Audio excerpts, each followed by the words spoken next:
우선은 이렇게 뵙게 돼서 반갑습니다.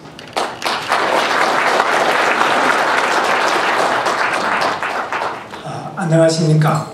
경기도지사 김문수입니다. 오늘 부족한 저를 이렇게 소중한 자리에 초청해 주신 데 대해서 감사를 드립니다.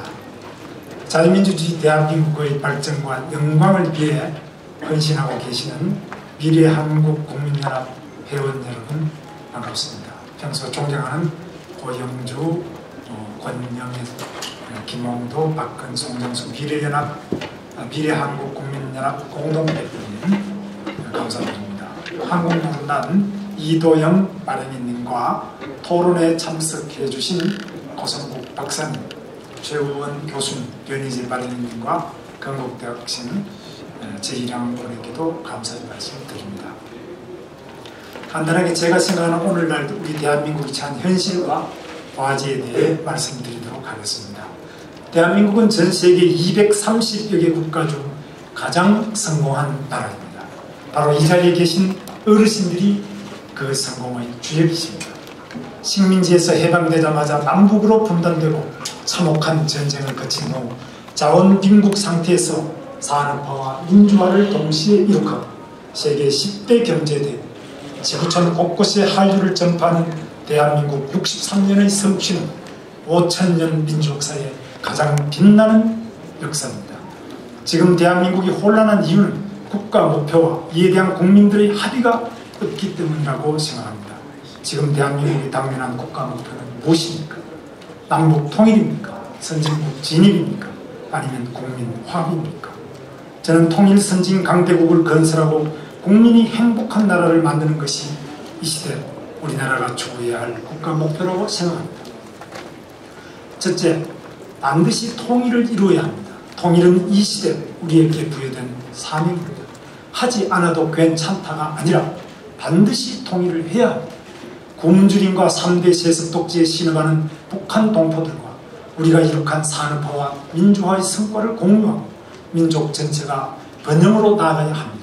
우리는 분단이라는 악조건 하에서도 세계 최고의 기적적인 성공을 이룩했습니다.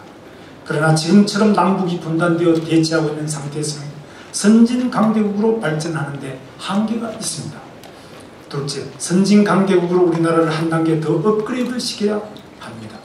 통일을 이룩하면 대한민국은 인구 8천만 명, 면적 22만 평방킬로미터, 광활한 만주 시베리아를 경제 문화권으로 가진 강대국으로 도약할 수 있습니다.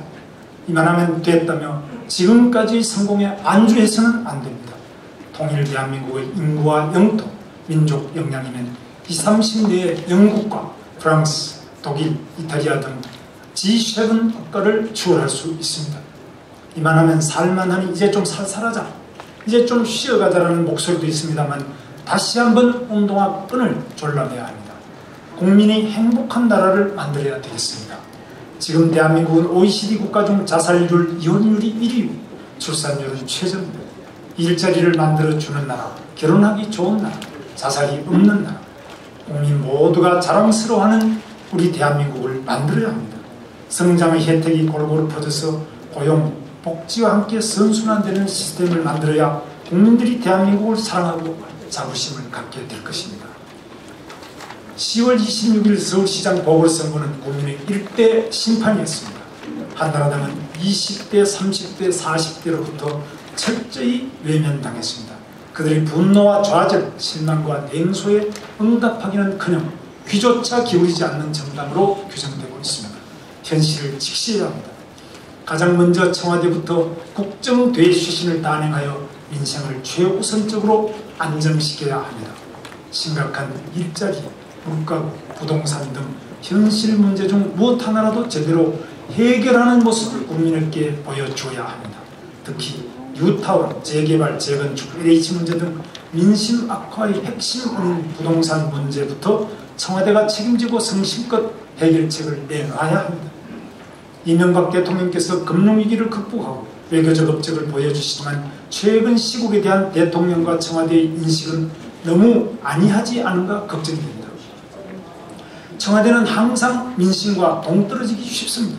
보고서와 측근들에 너무 의존해서는 민심과 민생의 생생한 실태를 파악할 수 없습니다.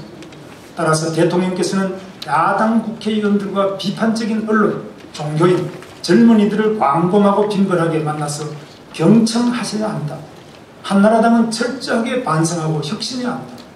한나라당에서 국민의 염원과 시대적 요구, 국가적 과제를 실현하기 위한 자기 희생과 헌신의 자세를 찾아보기 어렵습니다.